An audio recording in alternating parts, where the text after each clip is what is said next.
En este video vamos a hablar de cómo los años 40 hasta los 70 fueron cruciales para las mujeres, ya que nos ayudaron a tener nuestro derecho al voto y también ser más respetadas en los ámbitos sociales y laborales a través de movimientos y peleas por todo esto. ¿Qué pasó después de que las mujeres en 1953 consiguieran el derecho legal a votar y ser votadas? Pues mucho. Por ejemplo, en 1955 fue nombrada la primera diputada del primer distrito del estado de Baja California, Aurora Jiménez de Palacios. Se nombraron mujeres funcionarias, etc. Pero pareciera que después de tantos logros, como la posibilidad de las mujeres heredar, tener la patria potestad de los hijos, el derecho a votar y ser votada, entre muchos otros, las mujeres ya no tuvieran nada que exigir y la actitud de las mujeres se volvió un poco pasiva. Vino la pasividad social en cuanto a las ideas feministas de la época, por un lado. Por otro lado, hubo una gran división entre los objetivos por los cuales las mujeres luchaban.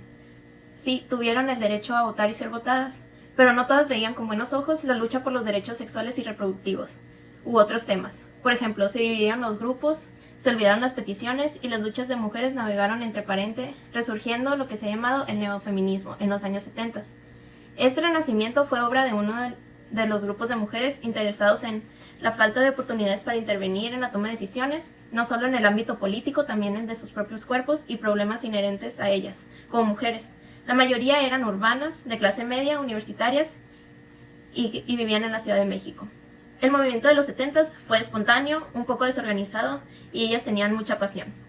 Este movimiento no surgió de la nada. Tuvieron que pasar varias cosas para que las mujeres de los 70 se dieran cuenta de su opresión y transformaran su lucha en una lucha política. Por ejemplo, en los 60 muchas mujeres universitarias se involucraron en las protestas y en un ambiente político. Esto las condujo a la toma de conciencia de su fuerza política y a darse cuenta de que la opresión de la que eran objeto. No es posible decir que las mujeres se involucraron en los movimientos de los 60, en las mismas mujeres que despertó el feminismo en los años 70. En 1950 me casé con mi marido, José Álvarez, y pues en esas fechas era cuando había muchas manifestaciones de mujeres por defender sus derechos. Entonces cada vez que salía al mercado, cada vez que hablaba con mis amigas surgía el tema de que merecemos tener el voto y esas cosas. Entonces, por parte de mis amigas, me enteré y pidieron mi apoyo para hacer una manifestación en el Parque 18 de Marzo, en la Ciudad de México. Estaba viviendo en ese entonces y fue para exigir a ese entonces candidato presidente Adolfo Ruiz Cortines para que pusiera en la Constitución que la mujer tenía el derecho a votar. Yo recuerdo que una mañana me levanté, era 3 de julio de 1955 y fue cuando emitieron por primera vez que la mujer ya podía votar en la Constitución, ya estaba legalmente. Entonces todas las manifestaciones que hubo para que Adolfo Ruiz Cortines cumpliera su promesa con el voto de la mujer se cumplió. Y ahí fue cuando también surgieron más movimientos para exigir un poco más derechos sobre la mujer.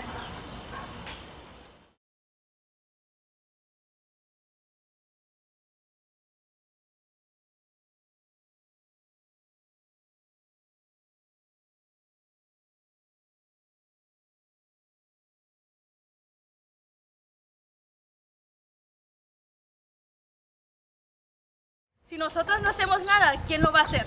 Nadie. Ciertamente estuve presente en varios de los movimientos que hubo, aunque no estuve muy activa en ellos, pero pude presenciarlos. Me acuerdo que después de que las mujeres pudieron obtener su derecho a votar, muchas de ellas como que perdieron su pasión y sus objetivos, no sabían por qué más luchar y un grupo de mujeres pues como que se hartaron de eso y se empezaron a organizar. Al principio no les fue tan bien, también estaban muy desorientadas, pero ellas sabían que querían una mejor, sí sabían cómo hacer las cosas. No muy bien, no tenían tan buena organización, pero ellas tenían la pasión y el objetivo de hacer que las mujeres tuvieran una mayor participación, y no tanto en la política, también poder decidir sobre sus cuerpos. Y para esto, pues debieron de pasar, bueno, no debieron, más bien pasaron muchas cosas, así como,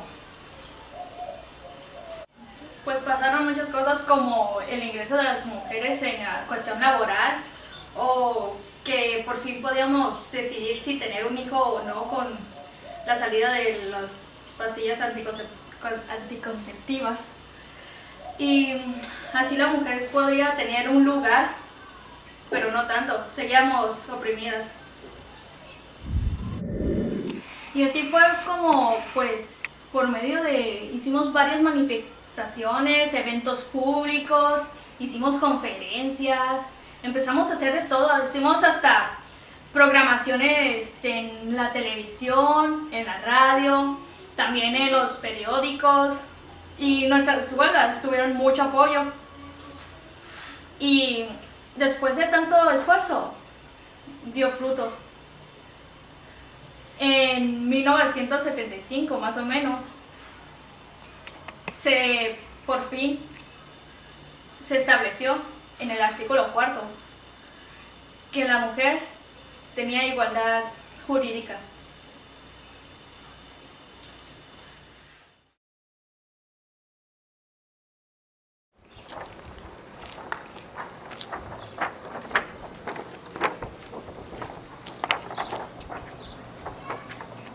Díganme, ¿por qué decidieron hacer ese tipo de levantamiento? Porque el gobierno nos oprime. Nosotras, las mujeres, tenemos derecho a nuestra libertad, a nuestros derechos. Alrededor de los años 70 fue cuando empezó a haber más migración hacia Estados Unidos, donde la gente prefería irse a vivir para allá para tener mejores ingresos económicos y tener mejor oportunidad de vida. Entonces la situación que se encontraba aquí en México era de que, pues como no había mucho ingreso, mucha producción en las maquilas y no tenían cómo tener más economía. Entonces decidimos dejar nuestra rutina diaria, que era solamente trabajar en casa, para empezar a trabajar y tener algo que nos sustentara. Entonces recuerdo que los primeros trabajos que tuvimos fue trabajar en maquilas como ayudantes, pues, de producción. Aunque trabajáramos en maquilas como ayudantes de producción o cualquier trabajo que los hombres también hacían, nuestro salario era deplorable porque no teníamos la misma paga que los hombres, pero como era la única manera para tener ingresos y poder ayudar a nuestras familias, pues nos quedamos con el trabajo. En los trabajos había, pues, represión, como en toda la sociedad. Había sexismo y explotación hacia nosotros las mujeres.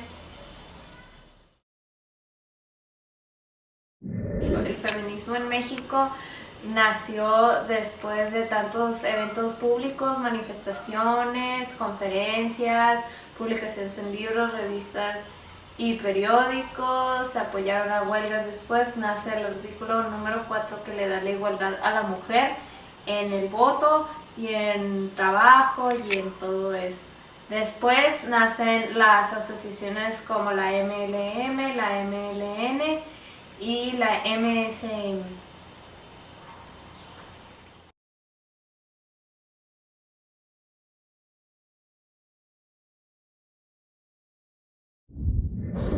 largo del video nosotros pudimos ver por lo que tuvieron que pasar las mujeres de esas etapas, ya sean los 40, 50, 60 o 70. Aunque incluso los movimientos o hechos que ellas hayan pasado y vivido no solo empiezan y terminan donde ellas lo vivieron, sino que nos siguen afectando a nosotros hasta el día de hoy. Te estabas preguntando cómo. Pues la respuesta es que si ellas no hubieran tenido el coraje ni la valentía que tuvieron para hacer escuchar su voz en los tiempos difíciles que eran, nosotros tal vez no estuviéramos aquí como nosotros somos en el día de hoy. Tal vez no tendríamos derechos a votar, no tendríamos opinión sobre nada, seguiríamos siendo, ni siquiera tendríamos opción para ir a la escuela, no seríamos como nosotros conocemos a la mujer en el día de hoy. Y si ellas no hubieran pasado por eso, tal vez nosotros simplemente seguiríamos siendo o consideradas el segundo sexo, que no tiene voz, no tiene escucha, no tiene opinión. Entonces no solo les debemos de agradecer a ellas por lo que hayan pasado en esos tiempos difíciles donde la mujer no tenía voz y no tenía opinión, pero aún así ellas pudieron luchar por sus derechos civiles como personas, humanos, y lograron su objetivo. Tal vez sin ellas no podríamos votar, no podríamos hacer muchas cosas que nosotros hoy tomamos como hecho.